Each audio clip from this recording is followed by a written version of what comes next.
നിങ്ങൾക്ക് കോടമഞ്ഞിൽ കുളിക്കണോ കണ്ണൂരിൽ? അങ്ങനെയാണെങ്കിൽ നിങ്ങൾ നേരെ ഇങ്ങോട്ട് പോര്. ഇതാണ് അതിന് പറ്റിയ ഡെസ്റ്റിനേഷൻ. നമ്മൾ ഇപ്പോൾ ഉള്ളത് കണ്ണൂർ ടാബോറിനടുത്തുള്ള തെരുവുമല, ചാത്തമംഗലം തെരുവുമല എന്നാണ് പറയുക. ഇപ്പോൾ നമ്മൾ അവിടെയാണുള്ളത്. അപ്പം ഇന്ന് ചാത്തമംഗലം തെരുവുമലയുടെ ട്രെക്കിംഗ് വിശേഷങ്ങളിലേക്കാണ് നിങ്ങളിന്ന് കൊണ്ടുപോകുന്നത്. അപ്പം നമ്മൾ കണ്ണൂരിൽ നിന്ന് തളിപ്പറമ്പ്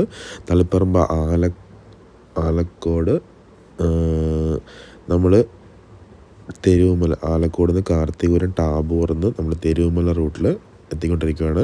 നമ്മൾ വണ്ടി കുറച്ചുകൂടെ മുമ്പോട്ട് പോകും. പക്ഷേ നമ്മൾ കുറച്ച് ബാക്കിൽ അവിടെ പാർക്ക് ചെയ്തു കാറ് കാര്യങ്ങളും. എന്തുകൊണ്ടെന്ന് വെച്ചാൽ അവിടെ ലാസ്റ്റ് അങ്ങോട്ട് കുറച്ച് വണ്ടി ഈ റോഡിന് കുറച്ച് വീതി കുറവാണ്. അപ്പോൾ നമ്മൾ കുറച്ച് ബാക്കിൽ വണ്ടി പാർക്ക് ചെയ്ത് നടക്കാൻ തീരുമാനിച്ചു. ഏകദേശം ഒരു 2 കിലോമീറ്റർ നടക്കാനുണ്ട് നമുക്ക് ഇവിടുന്ന് അങ്ങോട്ട്. നമുക്ക് വണ്ടി വേണമെങ്കിൽ കൊണ്ടുപോകാൻ പറ്റും. ഓഫ് റോഡ് വണ്ടിയൊക്കെ എന്തായാലും കയറി പോകും. അല്ലാത്ത വണ്ടിയും കുറേ ദൂരം മുമ്പോട്ട് പോകും. ഇടയ്ക്ക് ഒരു നല്ലൊരു കുഴിയുണ്ട്. അപ്പോൾ അതുകൊണ്ട് വണ്ടി പുറത്ത് വെച്ചതേ ഉള്ളൂ. അപ്പോൾ നമ്മൾ എന്തെങ്കിലും നടക്കാൻ പോവാണ്. അപ്പോൾ നമ്മൾ നടക്കുമ്പോഴേക്ക് നമുക്ക് നാട്ടുകാരനെ ഒരു ചേട്ടനെ കിട്ടി. അപ്പോൾ അവർ നാടിൻ്റെ വിശേഷങ്ങളൊക്കെ പങ്കുവെച്ചു. ധാരാളം ആൾക്കാർ ഇപ്പോൾ ഇവിടെ ഈ ചാത്തമംഗലം തെരുവുമല അന്വേഷിച്ച് വരുന്നുണ്ട്. അത്രയ്ക്ക് കോട കയറി കിടക്കുന്ന ഒരു സ്ഥലമാണ്. വളരെ മനോഹരമായിട്ടുള്ളൊരു സ്ഥലമാണ്. ഈ ഉച്ച ടൈമിൽ പോലും നല്ല മനോഹരമായിട്ടുള്ള കോടയും തണുപ്പും ഒക്കെ ഉള്ളൊരു സ്ഥലമാണ് ടാബോർ തെരുവുമല. അപ്പോൾ നമ്മളിപ്പം അങ്ങോട്ടാണ് പോയിക്കൊണ്ടിരിക്കുന്നത്. ചെറിയൊരു മഴക്കിട കുറൊക്കെ ഉണ്ട്. അപ്പോൾ നമ്മൾ കുടയൊക്കെ എടുത്തിട്ടാണ് ഇറങ്ങിയത്. ശരിക്കും ഈ പോകുന്ന വഴിക്കെല്ലാം ഫുള്ള് കോട മൂടി കിടക്കുവാണ്. നമ്മളിപ്പോൾ അങ്ങനെ നടന്നുകൊണ്ടിരിക്കുകയാണ്. പിന്നെ ഇതിൻ്റെ വിശേഷം പറയുകയാണെങ്കിൽ തെരുവ് പുല്ലായി ചുറ്റപ്പെട്ട് കിടക്കുന്ന ഒരു സ്ഥലമാണ് തെരുവുമല. അപ്പോൾ അതുകൊണ്ടാണ് ഇതിന് തെരുവുമല എന്ന് തന്നെ പറയുന്നത്. തെരുവ് പുല്ലാണ് ഇതിവിടെ ഫുള്ളുള്ളത്. പിന്നെ ധാരാളം അധികം ആൾക്കാർ അറിയപ്പെടുന്ന ഒരു സ്ഥലമല്ല. ഇപ്പോൾ ഇവിടെ ഫേമസ് ആയിട്ട് വരുന്നേ ഉള്ളൂ. അധികം ആൾക്കാർ ഇവിടെ വന്നു തുടങ്ങിയിട്ടില്ല.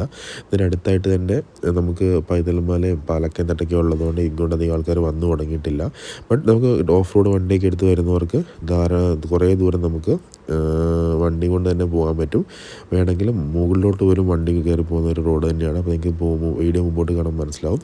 അപ്പോൾ ഇവിടെ വരാൻ പ്ലാൻ ചെയ്യുന്നവർ നമ്മുടെ കണ്ണൂരിൽ നിന്ന് വരുന്നവർ തളിപ്പറമ്പ് ആലക്കോട് വരിക. ആലക്കോട് നിന്ന് ടാബോർ എന്ന് പറയുമ്പോൾ നമ്മൾ കർണാടക ബോർഡർ എത്താറായി. ആ ബോർഡറിലെത്തുക.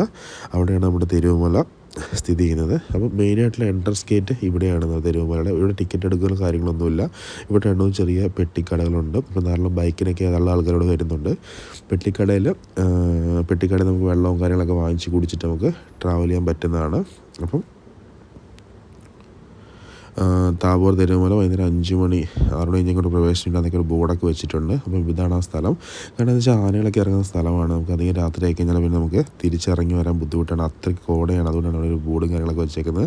ഭയങ്കര കോട എന്ന് പറഞ്ഞാൽ നമുക്ക് അടുത്തേക്കുന്ന ആൾക്കാരെ കാണാൻ പറ്റാത്ത അത്ര കോടമഞ്ഞ് ഇറങ്ങി വരുന്നൊരു സ്ഥലമാണിത്. അപ്പോൾ നമ്മൾ ഇവിടുന്ന് ഒരു കുപ്പി വെള്ളമൊക്കെ വാങ്ങിച്ച് ചായ ഓംലെറ്റൊക്കെ കിട്ടും ഇവിടെ. അതൊക്കെ വാങ്ങിച്ചിട്ട് നമ്മൾ നേരെ മുകളിലേക്ക് പോയിക്കൊണ്ടിരിക്കുകയാണ്. അപ്പോൾ നമ്മൾ മെയിനായിട്ടുള്ള കയറ്റം കയറാൻ തുടങ്ങി. ഇത്രയും റോഡായിരുന്നു. അപ്പോൾ നമ്മൾ ശരിക്കും തെരുവുമലയിൽ കയറാൻ തുടങ്ങി. അധികം ആൾക്കാരൊന്നും എക്സ്പ്ലോർ ചെയ്യാത്തതുകൊണ്ട് ചുറ്റും പുല്ലായി കിടക്കുന്ന ഒരു സ്ഥലമാണ്. കുറച്ച് കാട് പോലെ തന്നെയാണ്. ഓഫ് റോഡ് വണ്ടിയൊക്കെ കയറി പോകേണ്ടവർക്ക് ഇതുമായിട്ട് കയറി പോകാൻ പറ്റും. ഇവിടെ ആടിനെ മേയ്ക്കുന്ന ആൾക്കാരൊക്കെ നമുക്ക് കാണാൻ പറ്റും. പിന്നെ കോടമഞ്ഞാണ് എടുത്ത് പറയേണ്ട ഒരു കാര്യം. അപ്പം ഇവിടെ വരുന്നവർ വണ്ടി താഴെ വെച്ചിട്ട് ബൈക്കും കാറും താഴെ വെച്ചിട്ട് വരാൻ പറ്റും. നമ്മൾ ഇപ്പോൾ വന്ന വഴിയുടെ നേരെ ഓപ്പോസിറ്റ് ഇറങ്ങിയാലും നമുക്ക് ആ വഴിക്ക് നമുക്ക് കയറി വരാൻ പറ്റും. 2 വഴിയുണ്ട് ഇവിടെ എത്തിപ്പെടാൻ വേണ്ടി.